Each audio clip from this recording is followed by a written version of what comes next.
In a shocking escalation, Russian President Vladimir Putin has approved a revised nuclear doctrine, following US approval for Kyiv to use long-range missiles to strike deep into Russian territory.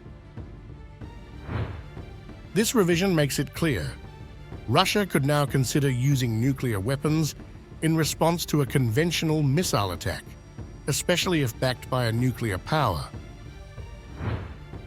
This is no longer mere saber-rattling.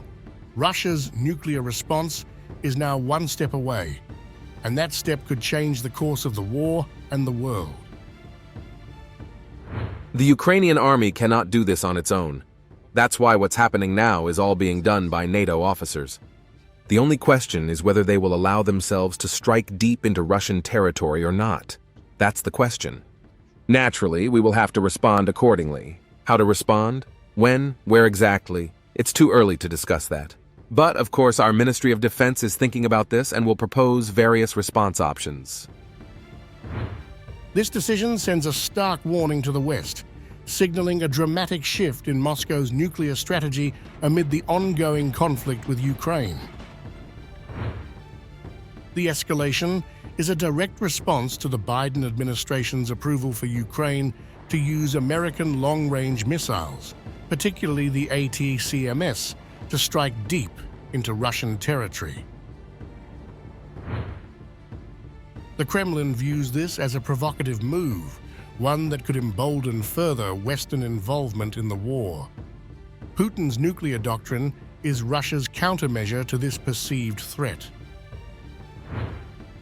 Russian ambassador to the UN, Vasily Nebenzia, condemned the Biden administration, calling its actions suicidal permissions to Zelensky for using long-range weapons against Russian territory. And independently of the militarist agony of the Democratic administration, which has suffered a humiliating defeat in the presidential election, lost the trust of most of its population, is now issuing, according to the mass media, suicidal permissions to Zelensky to use long-range weapons to strike inside Russia. Perhaps Joe Biden, for many reasons, has nothing left to lose, but we are astounded by the short-sightedness of the leadership of the UK and France. They are eager to play into the hands of the exiting administration and are driving not just their countries but the entire Europe into a large-scale escalation with drastic consequences. And that is what our former Western countries should think very hard about. Under the revised doctrine, any conventional missile assault, drone strike, or aerial attack on Russian soil could now warrant a nuclear response, especially if supported by a nuclear-capable nation.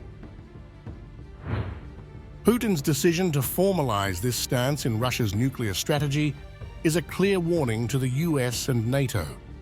Moscow will treat any coordinated attack as an existential threat, triggering catastrophic consequences. The updated doctrine, combined with the West's increasing support for Ukraine, signals a dangerous escalation, bringing Europe and the world closer to a larger, more devastating conflict. As the war in Ukraine intensifies, Putin's revised nuclear posture raises fears of direct confrontation between nuclear powers, pushing the world closer to catastrophe.